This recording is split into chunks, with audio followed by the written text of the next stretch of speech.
IPL. IPL live చూస్తూ bus driving. ఎక్కడ జరిగింది? ఈ విషయాలన్నీ క్షుణ్ణంగా మనం తెలుసుకుందాము. ముందుగా లైక్ చేయండి. కొత్తగా వచ్చిన వారు ఎవరైనా ఉంటే సబ్స్క్రైబ్ చేసుకోవడం మర్చిపోవద్దు. ఐపీఎల్ లైవ్ చూస్తూ బస్ డ్రైవింగ్. ఫోన్‌లో ఐపీఎల్ క్రికెట్ మ్యాచ్ చూస్తూ ఓ డ్రైవర్ నిర్లక్ష్యంగా బస్సు నడిపారు. ఇది ఎక్కడ జరిగిందంటే ముంబై, పూణే మార్గంలో నడిచే ఎంఎస్ఆర్టీసీ అంటే మహారాష్ట్ర ఆర్టీసీ బస్సులో ఒక రాత్రి ఈ ఘటన జరిగింది. అంటే ఒక 1 డే బ్యాక్ అన్నమాట.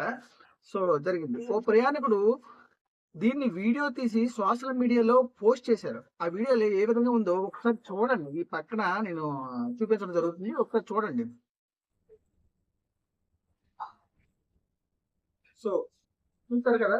ఈ వీడియో పైన మీ కామెంట్‌ను కూడా అదే విధంగా ఈ వీడియో పైన మీ కామెంట్‌ను కూడా తెలియచేయండి. ఇది వైరల్ అవ్వడంతో అక్కడున్న మంత్రి ప్రతాప్ పట్నాయక్ స్పందించారు. ఇకపై చర్యలు తీసుకోవాలని ఉన్నతాధికారులను కూడా ఆదేశించారు. ప్రయాణికుల భద్రతను విస్మరించిన డ్రైవర్‌ను డిస్మిస్ కూడా చేయడం జరిగింది. సో, మీరేమనుకుంటారు? ఇక్కడ ఐపీఎల్ మ్యాచ్ ఇంపార్టెంటా? లేకపోతే బస్సులో ఉన్న ప్రయాణికుల భద్రత ఇంపార్టెంటా? మనం ఒక పని మీద కాన్సంట్రేషన్ చేసేటప్పుడు ఆ పని మీద ఉంటేనే సో, 100% మనం సక్సెస్‌ఫుల్ ఆ గమ్యానికి చేరగలుగుతాం. మధ్యలో ఇలాంటి సో, ఇలాంటివి మన పనిని పక్కన పెట్టేసి వేరే ధ్యాసలో ఉంటే చాలా ప్రమాదాలు తలెత్తుతాయి. అది రోడ్డు ప్రమాదాలు కావచ్చు, ఇతరత్ర పనులు చేసేటప్పుడు కూడా కావచ్చు.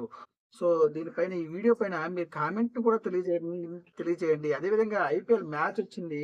సో, మీరు దయచేసి బెట్టింగ్‌లకి చాలా దూరంగా ఉండండి. బెట్టింగ్ యాపుల్ని చెత్త యాపులని డౌన్‌లోడ్ చేసుకొని, బెట్టింగ్ యాపుల్లోకి దూరేసి మీ జీవితాలని అగమ్య గోచరం చేసుకోవద్దు.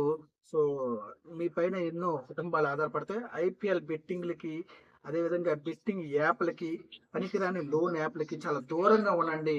ఎందుకంటే మీరు మీరు మీ కష్టంతో 10 పైసలు సంపాదించుకోవాలి తప్ప, ఇలా అడ్డదారులు తొక్కి, లేనిపోని విధంగా ఊహల్లోకి వెళ్ళి మీ జీవితాలని పాడు చేసుకోవద్దని మనస్ఫూర్తిగా కోరుకుంటున్నాను. మనసత్య.